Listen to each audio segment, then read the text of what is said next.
JB, thrilling finish here. Can he hang on?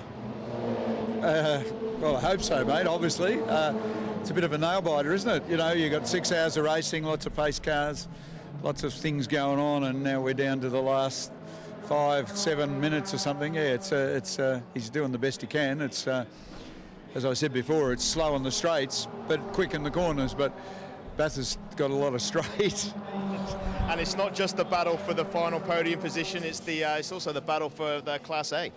Well, it's the podium is the most important thing. I mean, everybody wants to be on the podium, and these guys, I think, deserve to. But the other car, the guy Kane, is driving very well. So, you know, whatever happens, happens. But it's too nerve-wracking for me. I think I'll have to go out the back. Well, cross your fingers, cross your toes, and good luck. Got everything crossed. Thanks. Back to you, boys. Well, he's been in these situations before. Thanks, Rolsey. And look at the margin now. Nose to tail, the two Evos for third place in the Hi-Tech Oils Bathurst 6 Hour and for the class victory, for the A1 class victory. This is the fight, and David Wall and the smoke coming off. It could be tyre rubbing on the guard under the compression over McPhillamy Park there. It's pretty savage, whatever it is. I don't think he's too concerned about it at the moment. He's just trying to get every little bit of lap time out of this car he can. And meanwhile, Michael Caine doing the same. Had a pretty lurid moment coming down through the S's off Skyline. So this is the Jim Policina car that's in front of that battle, the team car. I wonder if there might be some team orders on the goal here. Just picking up, if car 98, the Subaru, wants to finish the race, they'll need to do 2 laps to be classified because the control line's actually behind their pit box. So they'll need to do 2 laps. So they need to head out with about probably 6 minutes to go, I think, to get around and complete laps under 4 minutes, which you have to do at the end of the motor race to be classified, so you don't get the old walking wounded at the end of the race. So this is the fight. It's for third place outright and the class victory in the Hi-Tech Oils Bathurst 6 Hour. The windowless Mitsubishi just getting out the way there for CXC Global Racing. And David Wall v Michael Caine. Mostert still leads the way. 13 and a bit minutes away from a second victory on the mountain in his incredible career. Would you believe, and despite the penalty that they suffered for their little technical infringement, yesterday was the first time he's qualified for a race at Bathurst. He's either crashed before qualifying or his co-driver's done the job. So he was pretty delighted about that. Michael Caine punches out a 29.1 for that car, fastest lap of the race for that car, and jams it down the inside at turn 2, uses some of the dirt on the inside to get it stopped, and David Wall has absolutely none of that and sweeps around in front and holds the spot. This is for the final spot on the podium, the end of the Hi-Tech Oils 6 Hour, and David Wall struggling massively in a straight line. And that was a very, very big moment. And Michael Caine looked like he was going to go past, whether David Wall liked it or not. And he took to the dirt to do it. That's pretty wild. Doesn't get much more wilder than that. Of course, at one of the fastest points in Australian motorsport, you can see the flame coming out there at the back of Michael Caine. He was very crossed up going through Hell Corner, almost collecting the wall. Then was David Wall going through the grate. The car is sideways going across the top of the mountain, and once again dropping the right-hand side of the car over the exit ripple strip. I tell you what, if you don't think these boys are pushing, think again, because they're about to come up onto some traffic here and throwing in another curveball, throw the ball back into the Caine sort of court area, I suppose you would say, as they come back through, and Wall, geez, that's a hairy area to go around the outside through the left-hander. And just noticing when it came across the top of the mountain as well that they're still doing a little bit of smoke where it's rubbing. So I think with that deflated tyre that they had before, something is actually rubbing underneath the car. I think that's just the compression, because he's driving the thing so darn hard across the top of the hill. Now this is where he's exposed, and the Evo 10 behind's about 15 k's an hour quicker in a straight line, and he gets in the tow, and Wally will drive the thing down the middle of the road and squeezes Michael Caine out to the white line. Will they dare to go side by side through the kink? No, they won't. Smart decision by both parties there, I think. And David Wall is driving this car as hard as it can, but he's got one arm tied behind his back. It's the Audi R8 syndrome that we saw in the 12 hour, where they just didn't have the straight line speed to fight. Nigel Bolling watching on, contact. Broken front suspension for the number 8 car. They're both in the gravel trap. That's the day done for both. And that's the race. That'll be the safety car. Michael Caine is back on the road. He's got the car going again. Has he got damage or does he not? There's surely be no, Wall's out as well. There won't be a safety car. So this will still be on. Unbelievable moment. Look at this left front too. It's got a fair bit of camber on its toe out. In fact, on that car, it looks to be like heading up Mountain Straight there as well. So how's the drama in this race? Just on 10 minutes to go. It's certainly taken off. This is the battle for Class 1 honours for A1 this weekend. It's certainly taken off at the big point of this race. Michael Caine still pushing on, and you've got to say Wall's just in behind as well. It's the battle. It's not done. I know. It's the battle of who's the less wounded at the moment. This is Days of Thunder. 2 ruined racing cars just going at it at the end of the day. Eddie Mostert watching on with Barry Morecambe down at the DPO camp. They were pretty confident that they'd get a safety car, I think, and that would have ended their day with a victory. So this is where it all started at the start of the lap, and David Wall aggressive in blocking, and Michael Caine looked across at him as to like, are you serious? Is that what's going to happen? And then down under braking. Well, David Wall, the big question for race control there was Wall moving across to the right? That's the question for me. If he was moving across, that will be a no-no. If he wasn't, and it was Caine that made the contact, well, it may well just be racing incident, especially given the fact that they're still going at it across the top of the mountain. 2 walking wounded race cars, and there is no way Michael Caine is going to let David Wall have an easy way through of getting past. Look at him put the block on, and Wall goes through. He's got the less busted up car. This is for 3rd place at the end of the High-Tech Oil 6 hour, and there's 9 minutes to go. And this one will rumble on for some time after the motor race. Certainly will, considering that Michael Caine looked to have that all sewn up. He just needed to find a way past, but you always hold your breath when both those cars are darting and weaving, going up Mountain Straight, going down Conrod, and not to mention on the run down to Murray's Corner as well. But I cannot believe that both these cars are still running, considering, I mean, the contact that David Wall had up against that tyre wall was absolutely unbelievable. It's like in wrestling, they've thrown each other out of the ring and they've climbed back in to have another go. I thought we were here for the Bathurst 6 hour, not the UFC this afternoon. Absolutely unbelievable. What an exchange. That is quite something else. And a battered and bruised Wilson Security Mitsubishi Lancer. Well, if John Bower was nervous before, he might be having a lie down somewhere now. That is a remarkable exchange between the 2 Mitsubishis fighting for the final spot on the podium in the High-Tech Oil 6 hour. Extraordinary racing. I don't know how much of it's legal, but anyway, they'll sort all that out after the race, and race control will take a very, very big look at all of those exchanges. How are these cars still driving? They both drilled each other and then drilled the tyre wall down at Murray's Corner. How did they get out of the sand trap? What is it about this place, Richard? It doesn't matter what motorsport event we have up here. There's always some sort of drama towards the end. There's always a frenetic finish.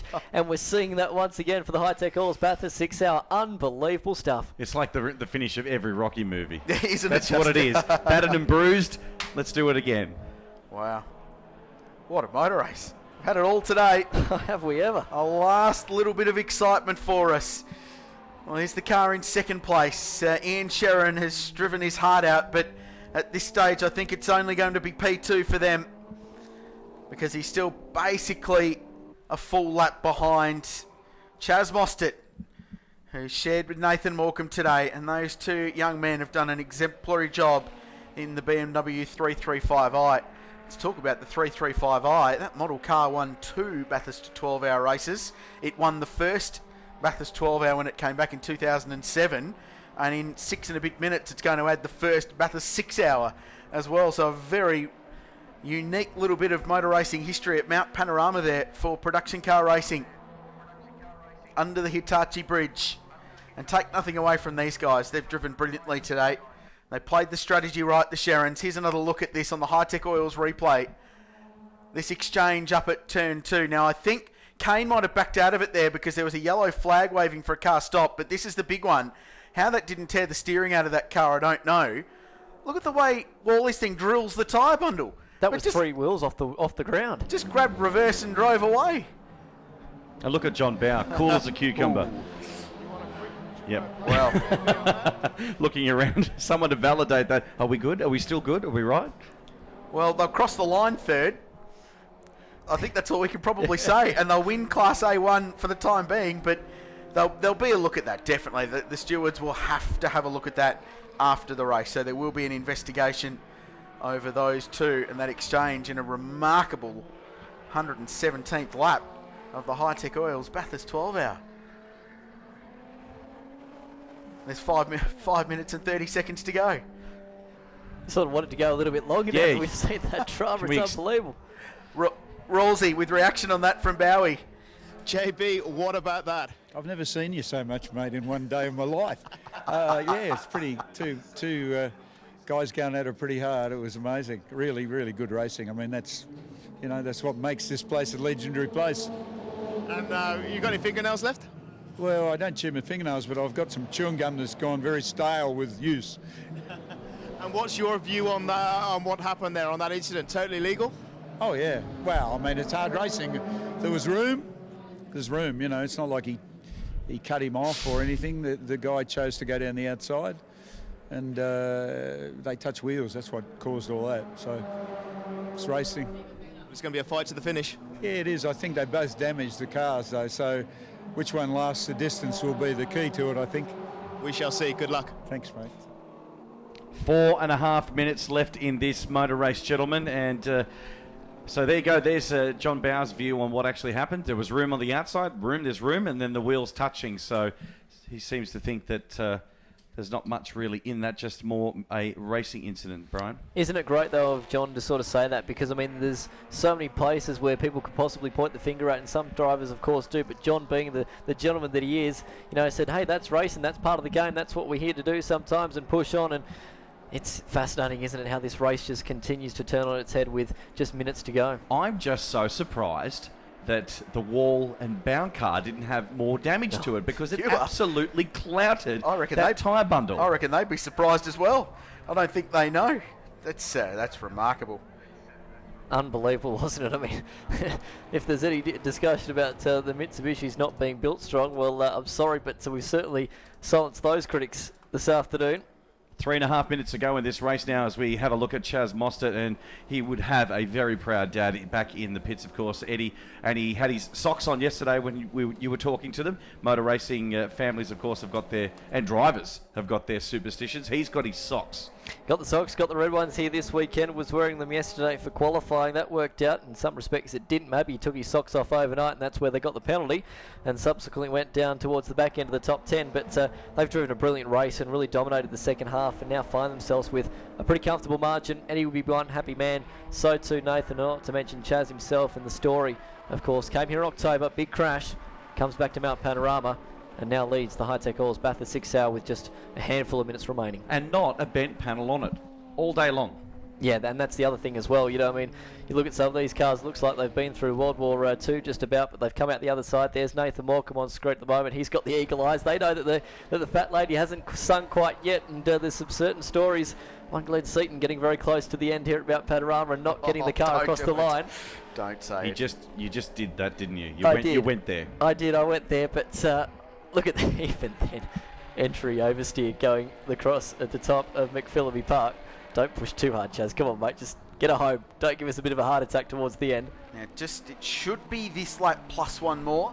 We'll confirm finish for you. The timed races is always a little bit of a question mark. You're near the end when the teams start lining up on the pit wall. There's the lucky socks. I just saw them. Eddie wearing them at the moment. Nathan Morecambe giving the thumbs up. They know that they're very close as the time will click down.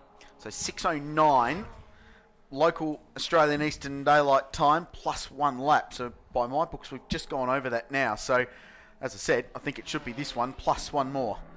And we'll confirm with race control when it's the final lap of the race. Bang on those marks as well for the race distance prior to the start there. Richard as well saying about 120 laps. So we've done 122 in the books so far. Which is pretty impressive, isn't it, given the safety car interruptions we've had. So 6 safety car periods for a total of just over an hour and a bit, 20 laps of the 122 under yellow. More than 4,600 laps have been completed by the 50 drivers that started, or 50 teams that started this motor race today. The Sherrans have fought and battled, and they're going to come up a little bit short, but they'll be mighty proud of this effort.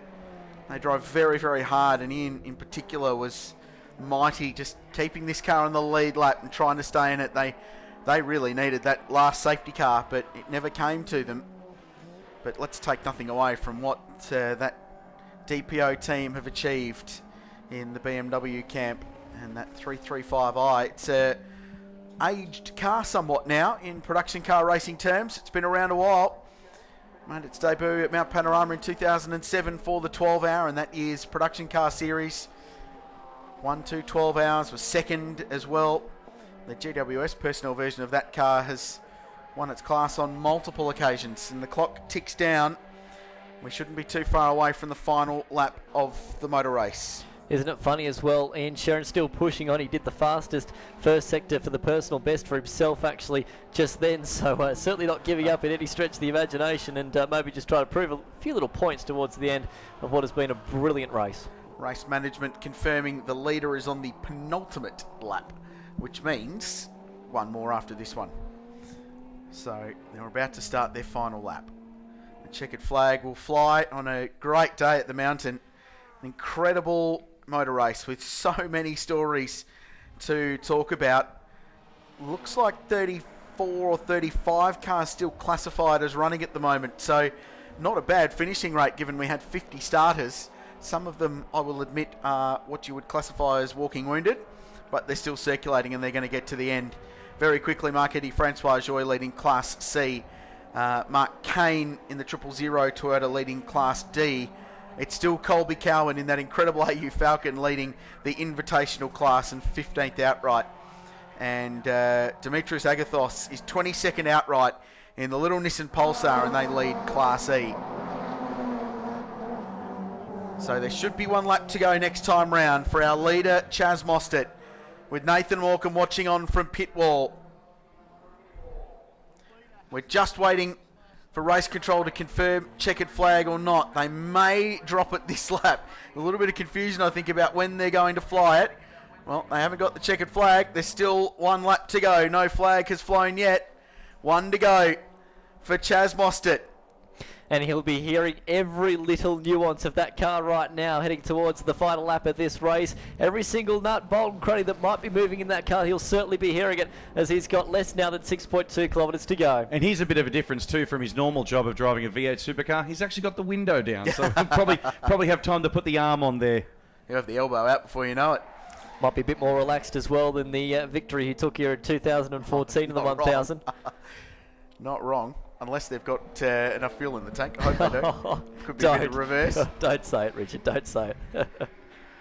Hashtag blame Krailsy. We're in overtime now, by the way, as well. Green 6 hours, 2 minutes and 17. Do we get a bonus for that? Do we double time? Or? You had it. Oh, beauty. Thanks, Mr. Donut King. So what a performance. There was a lot made out of Mostert's return to Bathurst. And, yeah, whether you believe it or not, and whether he believed it or not, I don't know. But nevertheless, it was a remarkable story that after what happened to this young man in October last year, that he's bounced back the way he has. But it's even better that he just wants to go car racing with his mate, his karting mate, and enjoy the motor race. And across the top, the setting sun at Mount Panorama, he and Nathan Morecambe aren't too far away from winning certainly the biggest race of Nathan Morecambe's career. Chaz has got a Bathurst 1000 to his credit, so we'll probably give him that in terms of prestige, just a little bit over this, but I don't know. This is a big win. And it was this point in the Bathurst 1000 win that he actually took the lead, Correct. so he'll be feeling the exact same feelings right now, although a little bit calmer. Now, lead plenty of laps in this one too. Down Conrod Straight. Nathan Morecambe watching on from pit lane. Barry Morecambe there as well. Eddie Mostert, we heard about the lucky Red Sox. And the venerable old hand of production car racing, the BMW 335i, against all these newfangled cars like Mitsubishi Lancers and Mercedes-Benz AMGs and Subaru Impreza WRXs. It won the first 12 hour in 07, It'll win the first 6 hour in 2016. With Nathan Morecambe, Chaz Mostert brings the DPO BMW to the line and wins the High-Tech Oils Bathurst 6 hour. And what a victory it is, by almost a full lap. Nathan Morecambe is a Bathurst winner. Chaz Mostert's won 2 big ones here now in his still very, very young racing career. That's a big win. I was almost expecting Chaz to maybe do a burnout. I think they're all a bit gun-shy about being fined for that this day and age. Yep. Oh, that's a great victory. Here comes David Wall in this smashed up Evo Lancer. How it survived that last lap exchange, I have no idea. But they're third. David Wall and John Bow, the first of the Mitsubishis, will get across the line in P3. And we wait for Ian Sharon, bearing in mind he was basically a full lap back at the tail of that lead lap.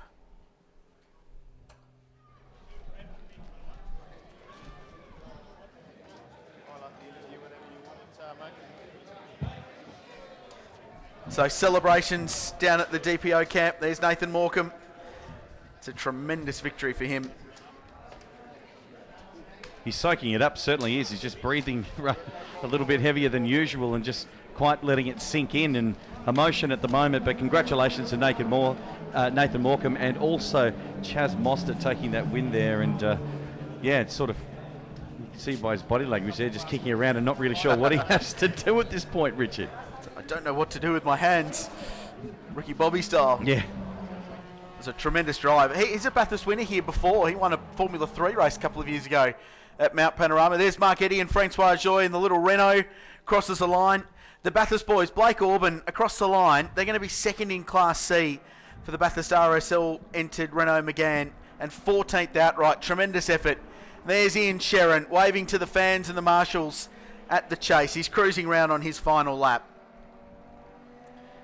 As he brings it down under the Hitachi bridge now, so what a great battle to stay ahead of the car on the lead lap, of course. It could have gone to hell in a handbasket if it had another if there was an incident with that, but he managed to stay there, which was sensational for him, although another safety car would have actually helped him.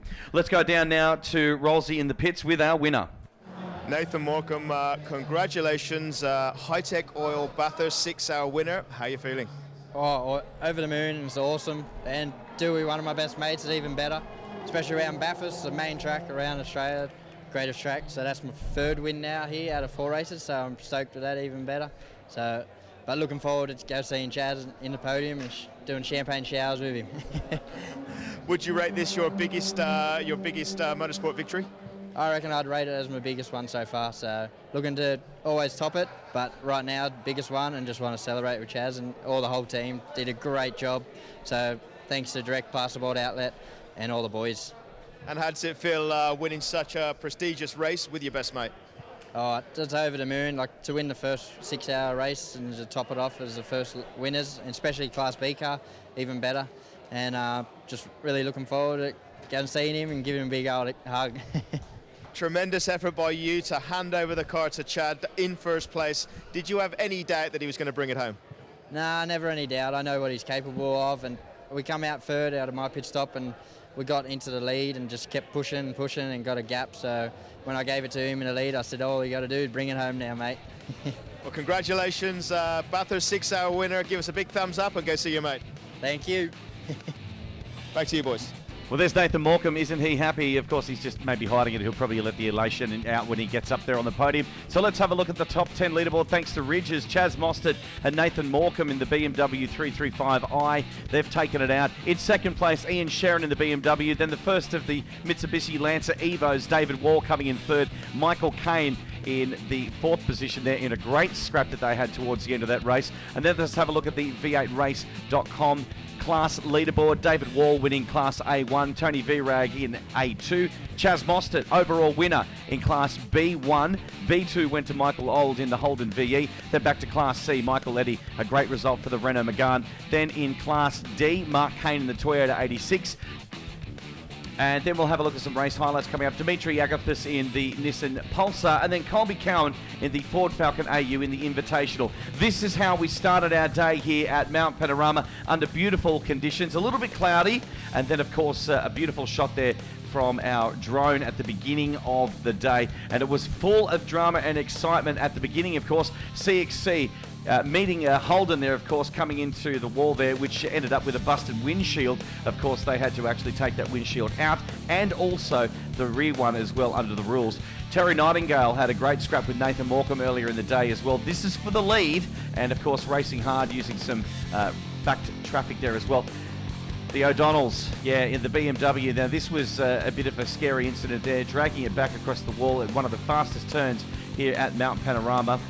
Of course, some more wonderful shots here from the drone, of course, at Mount Panorama, just coming out of the chase there. Absolutely amazing. Then, of course, a few wheels wanted to come off. This one here of car 50 wanted to come off out of D-Class. Of course, that was the Trevor Keane vehicle at the moment. Then, of course, the pass. This was for position up on top of Mount Panorama, and, of course, it was fantastic. Then, of course, we had Nathan Morecambe jump out of the car, and Chaz jumped in. This was to take it home. And some excitement here as well. A few cars, in fact, a lot of cars went off at that position. Very lucky to keep that Commodore off the wall there, although bringing a lot of stuff onto the circuit. This is where the argument began at the beginning of that lap. It was against, of course, David Wall, and having a look here, not having any of that as well. So Michael Caine in the car, then there where they came together, of course, and both of them actually putting it into the sand trap quite heavily for David Wall in car number 20. Both of them actually driving those cars out. There's John Bow's reaction to it as well, but managing to get out and then overtake again on top of Mount Panorama. So this was not over as he went through there down into the S's as it drops off to the edge of the world here at Mount Panorama. But what a battle that was, and that was an exciting lap indeed. Then, of course, we followed our leader, Chaz Mostert, who did nothing wrong all day long. Kept every single panel in that car. As you can see, Nathan Morecambe there, maybe a little bit nervous, but the victory has gone to them. And of course, Chaz Mostert steering it around to take the victory in the Bathurst 6 hour. All thanks to High-Tech Oils, and what a shot. What a great victory too for Chaz Mostert. His first time back at Bathurst since that incident in the Bathurst 1000 on Friday of the 2015 Bathurst 1000. But well, High-Tech Oils Bathurst 6 hour for 2016 has really had it a lot, Richard Crail. An amazing amount of incidents, but an amazing amount of stories as well, and a different amount of drivers leading the race. Yeah, wasn't it? And breathe. What a remarkable day. Terrific day on the mountain. We're not far away from the podium. Brian van der Wacker will have the privilege of hosting that after a dramatic day on the mountain. Ladies and gentlemen, it's time for the podium presentations for the 2016 High-Tech Oils Bathurst 6 Hour. The trophies this afternoon will be presented by George Gambino, General Manager of High-Tech Oils. Ladies and gentlemen, third place outright for this weekend and winner of Class A Car 20, David Wall and John Bow.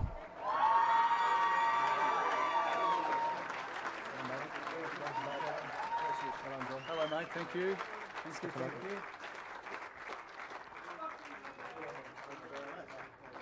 Second outright this weekend, car number 19, Ian Sharon, David Ayres. Michael Sharon joining that team for this weekend as well, the 3-car operation. And as well, winner of Class B1 and outright winners of the High-Tech Oils Bathurst 6 Hour for 2016. Make some noise for Nathan Morecambe and Chaz Mostert.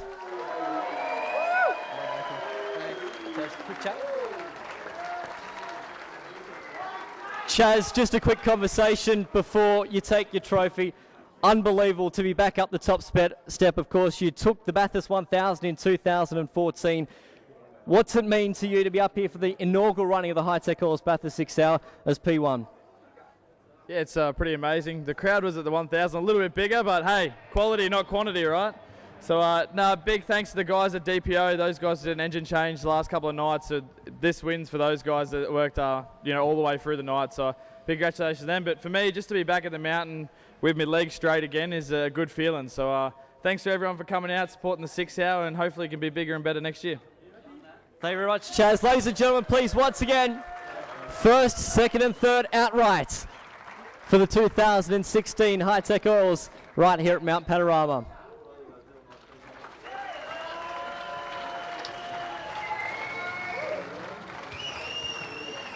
That's now time at the end of a very long weekend to make some running and let the champagne fly.